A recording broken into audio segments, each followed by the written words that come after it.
안녕하세요. 이번 시간에는 AI 기술 혁신이 가져올 변화에 대해서 한번 얘기해 보도록 하겠습니다. 유교 사상으로 이제 답 없는 한국, 특히나 이제 남성에 대한 성 억압이 굉장히 심한 편이거든요.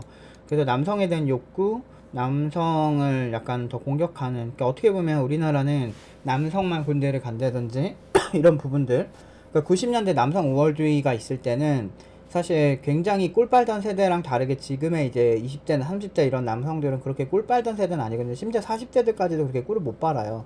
오히려 근데 불과 이제 작년까지만 해도 굉장히 페미니즘을 정부에서 밀어주는 형태였고, 그래서 이제 저도 이제 뭐 예전에 온건주의 뭐 호주제 폐지라든지 뭐 이런 부분들 그 나름대로 이제 논리가 있고 자신들이 피해 보는 거에서 주장을 하는 그런 논리들은 굉장히 지지를 해왔던 사람이었는데, 이게 이제 순수한 이제 모든 것을 이제 남성 탓으로 하는 이게 너무 심해지면서 남성들도 되게 위험하고 국밥집 사건 같은 게 많이 터지면서 이렇게 그 일본에서 그래도 나는 하지 않았어라는 영화가 있거든요.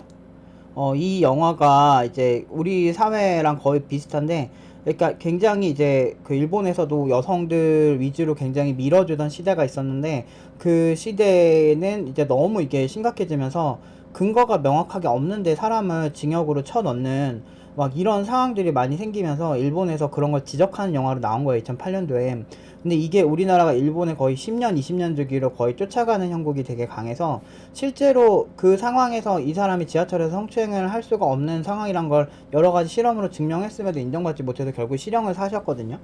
근데 지금 국밥집 사건도 그런 식으로 이제 흘러갔잖아요. 근거가 없는데 일관된 진술로 이제 그냥 인정받고 이런 게 되게 많았잖아요. 물론 이제 되게 이상한 사람들이 없다고 말할 수는 없는 상황이지만, 근데 이게 이렇게 근거주의가 아니고 근거가 명확치 않은데 밀어붙이는 건 굉장히 위험하거든. 그건 애초에 그 판단을 하기 위한 근간 자체가 다 깨져버리는 거거든요. 그러니까 무죄 추정의 원칙이라는 거가 있어야 되는 거지. 그래서 무죄 추정의 원칙을 지키지 않아서 억울하게 죽어간 사람들이 많기 때문에 그걸 지키는 건데, 그런 상황들이 생긴다고. 그러니까 힘의 불균형이 생겨요. 정부에 따라서 정말 이게 어떤 방향으로 더 흘러갈지 모른다고. 그래서 나는 내가 좋아하던 페미니즘과는 좀 많이 달라진 그런 너무 극단적이고 그렇게 이성적이지 않은 그런 감정적인 페미니즘을 보면서 굉장히 좀 되게 안타깝다 생각했는데, 문제는 우리 사회에서 게임을 게임 중독으로 가져고 게임을 사랑하는 사람으로서, 또는 뭐 야동 같은 경우도 80년대만 해도 80년대 90년대는 그래도 어떤 인간이 사실 야한 거 뭐 이런 욕구 같은 거 이런 거는 기본적으로 타고나는 거기 때문에 그걸 억압하면 안 되는데, 오히려 예전보다 훨씬 더 그런 억압하는 게 심해지고, 이제는 막 VPN 우회를 해야 해외 사이트, 야한 사이트 같은 데 들어갈 수 있는 이런 상태까지 돼버린 거예요. 근데 이게 사실 유교 사상 때문에 그런 거거든. 유교 사상은 좀 문제가 많은 게, 지금 유교 사상의 그 논리들을 대입하기에는 너무 시대가 많이 지났거든. 근데 요즘 사람들이 어떠냐면 정말 방어적이고, 일본도 그래도 내가 하지 않았어라는 이 영화 같은 게 나오면서 자연스럽게 이제 남성들이 여성들에 대해서 굉장히 두려움이 많이 생기면서 자연스럽게 이런 현상들이 심해지면서 지금 우리나라랑 비슷해졌거든요. 남성들의 초식화가 심해지는데, 이렇게 되면 문제가 뭐냐면 오히려 여성 인권들이 더 떨어질 수가 있다는 거죠. 그래서 지금 막 보면은 기존에 당연하게 생각하던 많은 것들 있잖아요. 예를 들면 뭐 가부장제처럼 이렇게 남성이 이제 여성을 이제 먹여 살리고 이런 게 예전엔 당연했거든. 근데 이제 물론 우리 집은 엄마가 일도 열심히 하시고 아버지도 일을 열심히 같이 하셔가지고 뭐 크게 그런 느낌은 없었어. 근데 이제 보편적으로 이제 가부장제가 일반적이었잖아요. 그런데 그거 자체도 퐁퐁남이라고 지적을 하면서 오히려 남성들이 엄청나게 예민해지고 좀 이런 적대감이 생기기 시작하거든. 그러니까 이게 되게 위험한 거거든. 근데 이런 성 갈등이 심해지면 어떻게 되냐면 AI 기술로 이 모든 게 갑자기 다 부셔질 거예요. 그러니까 예를 들면 지금 기존 금융에 비트코인이 등장하면서 새로운 또 다크호스로 급부상하거든. 그러니까 예전에는 지금 뭐 위안화나 뭐 아니면은 달러 이렇게 싸우는 것만 달러 패권 이런 것만 신경 쓰면 되는 환경이었는데, 웃긴 거는 어느 시점부터는 달러 패권 이런 것보다도 훨씬 더 중요한 게 비트코인까지도 견제를 해야 되는 거죠. 사람들이 이렇게 도망칠 수 있는 수단들이 굉장히 많아지는 거지. 그런 거 보면서 이게 처음에는 미국 정부에서는 되게 그걸 공격적으로 봤는데, 워낙에 투자하는 사람들도 많아지고 이게 투자 자산으로서 메리트가 생기니까 예전처럼 극단적으로 그걸 몰아붙일 수가 없는 거예요. 심지어 중국 같은 경우도 홍콩을 통해서 시장 개방을 하고 있거든. 그러니까 이게 거기에 투자하는 사람들이 많아지고 그런 사람들이 돈이 많아질수록 정치 권력에 굉장히 로비도 많이 하고 이렇게 되면서 자연스럽게 이게 자리 잡을 수밖에 없고 투자자가 많은 시장을 억압하기가 힘들어. 예를 들면 우리나라도 코인 투자자가 국민의 4분의 1 이상이래. 그러면은 그거를 공격하기 시작하면 그 공격하는 당의 4분의 1의 투자자들이 뒤를 돌아서는 거야. 되게 위험한 거거든. 전 국민의 4분의 1이니까 엄청 많은 거거든. 천 몇만 명이 된다 그러더라고. 이런 것처럼 시장이 갑자기 다크호스 같은 게 딱 나오면서 바뀌는 경우가 있거든. 똑같아요. AI가 나오면서 이제 남성들에 대해서 막, 그 명분은 그런 거지. 이제 10대 애들이 되게 안 좋은 영향을 받는다. 이런 식으로 남성들에 대한 몰이해를 기반으로 해서 정치를 좀 해 나가고, 근데 그게 먹혔어. 왜냐면 우리나라는 남성들이 뭔가 하나하나 뭐 이렇게 하나하나 꼬치꼬치 따지는 거에 대해서 굉장히 남자답지 못하다는 정서가 되게 강했거든. 내가 옛날부터 나는 좀 원래 원리 원칙에 따라서 하나씩 짝짝 따지는 성격이라서 그렇게 하면은 그때 많은 그런 형들이나 뭐 이런 사람들이 그랬어. 너 되게 남자답지 못하게 남자가 무슨 막 이런 이지랄 많이 했거든. 근데 그 결과가 뭐야? 여성들 같은 경우는 뭐 하나하나 딱딱 정확하게 따지고 자기 필요한 거 명확하게 잘 하잖아. 난 그거 되게 배워야 된다 생각하거든. 근데 그렇게 하는데 남성들은 남자답다고 하면서 되게 무식하게 행동하는 걸 남자답다고 착각하니까 결국엔 이렇게 시장이 더 안 좋아진 거지. 차라리 명확하게 자기 권리를 주장해버릇하는 게 중요한 거지. 근데 이제는 좀 남성들이 그러지가 않는데 문제는 이렇게 계속 아직도 억압을 하고 정부 주도하에 통신사 쪽에서 예전에는 통신사 쪽에서 이렇게 패킷을 감지해서 제어하고 이러지는 않았었거든. 근데 요즘은 그 딴에서 그냥 다 제어를 해버리더라고. 그래서 그러면서 점점 중국의 황금방패랑 비슷한 방식으로 이제 그런 어떤 남성들을 억압을 하는 게 되게 심해졌거든. 근데 이제 이미 인터넷이라는 게 국경을 퍼져 나가는 거고, 이런 상황에서 유교 사상이 아무리 우리 사회에 뿌리 깊게 있다고 한들 유교 사상에서 되게 중요하게 생각하는 게 혼전순결 같은 거거든. 그런 거 하나도 안 지켜지거든. 근데도 그럼에도 불구하고 아직도 그렇게 허울 없는 그런 규제만 하고 있는 거야. 근데 이게 AI 쪽 때문에 다 깨질 거라는 거죠, 제 예상은. AI랑 이제 연애를 할 거고, AI는 내 모든 걸 다 받아들이거든. 그리고 딥페이크 합성으로 내가 원하는 사람들과 합성까지 가능하고, 그런 기술들이 좋게만 쓸 리가 없잖아, 절대. 그래서 이제 사람들의 어떤 인식 변화가 되게 중요한 거지. 이렇게 예를 들어서 내가 내 주변 사람들을 가지고 딥페이크로 만들어서 뭐 어떻게 풀리면 그 사람이 아니다라고 아닐 수도 있다. 저건 AI 딥페이크일 수도 있다. 라는 가정을 어느 정도 가지고 봐야 되는 거지. 근데 앞으로는 이제 AI랑 연애를 하는 상황이 되게 많아질 거고, 그리고 기계 공학도 더 많이 발달하고, 이제 이런 성인 관련 물들은 수요가 어마어마할 거예요. 그리고 이제 워낙에 개개인마다 너무 개성이 강하고, 특히나 한국 사회는 정상인으로, 그러니까 한국 사회에서 이제 판타지 속에서 정상인이라고 말하려면 1년에 해외여행 가는데 4-5번은 무조건 가야 되고, 호캉스는 3-4번, 거기다가 아이는 고급 유치원에 보내야 되고, 그리고 그 남편은 한 진짜 막 월 1000 이상은 벌어야 되고, 뭐 이런 식의 사실 거의 대다수는 이루기 힘든 그런 게 이상적이 되면 사람들이, 남성들은 결혼을 기피하게 되고 굉장히 무서워진다는 거지. 그리고 이제 법이 그래도 조금 더 이제 자리 잡아 갈 건데, 이제 막 국밥집 사건처럼 그냥 이렇게 명확한 근거가 없는데 여성의 주장만으로 그 사람들이 이렇게 정말 막 이렇게 그 감옥에 갇힌다든지 뭐 이런 상황이 생기니까 이제 되게 사람들이 이제 그 사람에 대한 어떤 되게 거부감이 심해질 거라는 거지. 그러면 AI는 내가 원하는 대로 다 해주는 거야.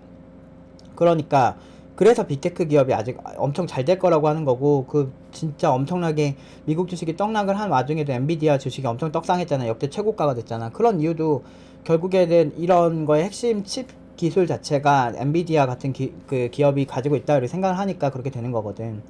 그러니까 투자자들은 훨씬 빨라요, 움직임이. 그래서 이제 그러니까 되게 냉정해요. 그걸 이렇게 빨리 배워야 돼.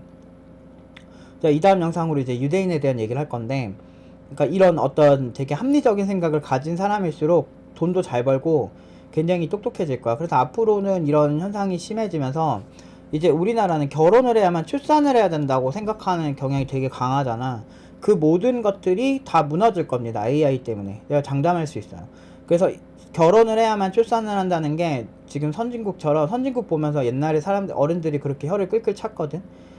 쟤네들 봐라 이러면서 막 어쩜 저렇게 결혼도 안 하고 아이를 낳아서 저렇게 살 수 있냐 이렇게 하는데, 선진국들은 그런 유럽에 이제 서유럽에 있는 그런 선진국들은 보면은 아이를 미혼모가 낳아도 정부 지원이 굉장히 빠방하게 나온다든지 아니면은 되게 혼자 있어도 잘 키우기 되게 좋게끔 많이 이렇게 제도가 만들어진 데가 꽤 많습니다. 그래서 그러다 보니까 자연스럽게 이제 결혼을 안 하고도 아이를 낳고 키울 수 있는 환경이 생기면 자연스럽게 바뀔 건데 우리나라는 어떤 형식이 굉장히 강해요. 그래서 그러니까 우리나라 규제 공화국이라고 할 정도로 일단 규제 만들고 시작하는 경우가 되게 심하거든. 그래서 되게 근데 이거는 단순히 이제 그 관리 감독하는 사람들의 문제가 아니고 국민들도 그런 국민성을 똑같이 갖고 있어. 그래서 뭐 예를 들어서 팀노바 같은 경우도 뭐 좀 다른 혁신적인 교육을 한다고 해도 규제가 엄청 많고, 그리고 정부 지원을 받아서 국비 지원으로 돌리고 싶어도 그 정부에서 너희들 자바 교육이면 자바 교육만 지원할 거야, 이런 스타일인 거예요.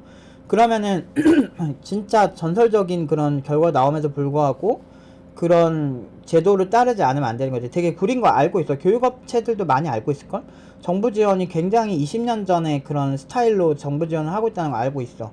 근데 그러다 보면 내가 학생들을 망칠 수가 없잖아. 아무리 무료교육이라고 해도 그 사람들 시간이 있고 젊음이 여기에 소모가 되는 건데, 내가 그 먼저 이거를 했던 선배로서, IT 업계 선배로서 내가 이거를 그대로 하는 게 맞는 걸까, 이런 생각이 양심 때문에 도저히 못 하겠더라고. 국비 지원을 하고 싶어도. 그러니까 팀노바가 하면 조금 낫겠지. 나을 수는 있지만 어쨌든 그 구조 자체가 가진 문제점도 있는데, 학원도 뭐 먹고 살려면 어쩔 수 없이 그걸 따를 수밖에 없는 거지. 그게 더 쉬운 길이니까. 근데 내가 항상 장담하는 건 쉬운 길만 걸으면 항상 부작용이 생기는 거지. 지금 현 사회가 정답이라고 생각하면 안 돼요. 나중에 분명히 바뀌어요. 그래서 이제 AI가 있으면 AI랑 연애를 하고, 그래서 다자연애도 많이 할 것 같아. AI 인형을 막 10명이랑 사귄다든지. 근데 이거 자체를 굉장히 위험하게 보고 공격하는 대상들이 소위 이제 기존에 이제 뭐 여성우월주의를 가지고 있는 사람들이 그걸 많이 공격을 했거든. 그러니까 남성들이 오히려 더 여성들에 대해서 무서워하고, 야동을 보니까 야동도 규제하고, 그러니까 나중에 아이돌 뭐 그 리얼돌 이런 거 있잖아. 아이돌이 아니고 리얼돌 같은 것도 결국에 성인용품까지도 막 규제하려고 그랬거든. 그런 식으로 계속 가면서 장기적으로 이게 다 모든 거를 규제하면 잘 될 것 같잖아. 근데 역사적으로 규제를 많이 해가지고 그 반작용이 안 생긴 경우가 한 번도 없어요. 그러니까 술을 못 마시게 하면은 어떻게든 집에서 술을 만들어서 뒤에서 팔고, 어느 정도 뭐 뭔가를 못하게 하면 어쨌든 사람들이 그거에 대한 반작용이 엄청 심해지고 오히려 더 안 좋아지거든. 성매매 같은 경우도 못하게 하면은 더 안 좋아지잖아.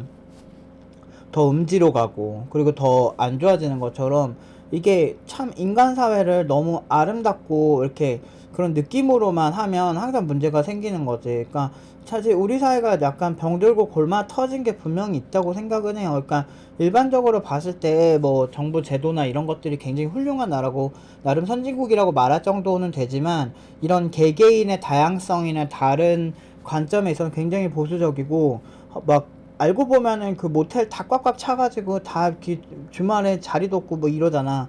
이런 나라에서 유교 사상을 선택적으로 도입하고 자기들 유리한 대로 해석하고 정치적으로 이용하니까 그 전반적으로 이렇게 서로 갈등이 심해지고 삶이 힘들다고 느끼게끔 해서 자살률이 1위가 된 게 아닐까 싶어요. 그러니까 이런 억압은 결국엔 새로운 기술이 나오면 결국엔 대체될 거라는 거지.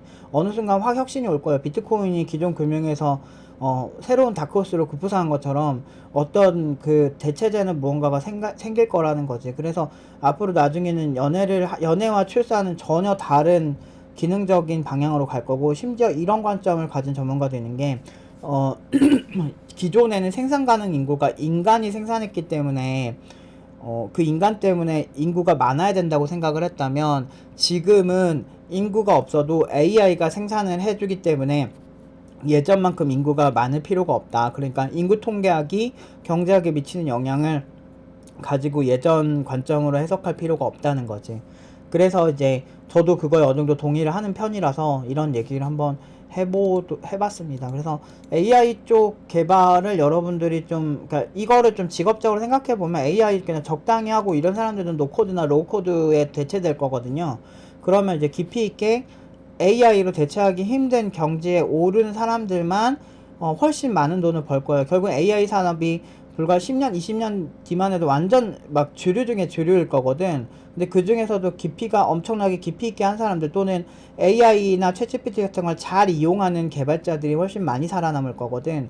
그런 사람들에게 대한 기회만 있겠죠. 근데 AI가 그 분석하기 힘든 그런 상황에 대해서 다 분석해내는 사람들이 결국에는 굉장히 잘 살아남을 거고 그런 사람들에 대한 부익부 빈익빈이 굉장히 심해질 것이다 라는 게 제 생각이에요. 그리고 AI 기술이 발달하면 생산 비용 자체가 줄기 때문에 물가 하락에도 어느 정도 도움이 될 거라고 생각은 해요. 인간을 쓰기 때문에 비싸지는 경우가 그 선진국이잖아. 인건비가 비싼 나라는 음식값이 비싸요. 근데 반대로 인건비가 낮은 나라는 음식값이 그것만큼 안 비싸거든.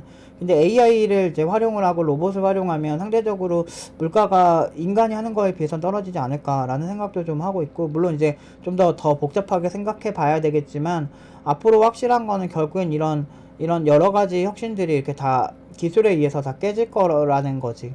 그래서 이제는 정말 친구도 굳이 사귈 필요가 없고 AI랑 친구 사귐이 되고 기존 패러다임, 인간은 인간으로서 인간들과의 관계 속에서 행복함을 느낀다라는 게 어떤 AI, 나한테 우호적인 AI들만을 통해서도 그걸 유사하게 만들 수 있지 않을까라는 생각들을 좀 합니다. 아무튼 오늘은 좀 쓸데없을 수 있는데 그냥 평소 하는 생각을 한번 얘기해 봤습니다.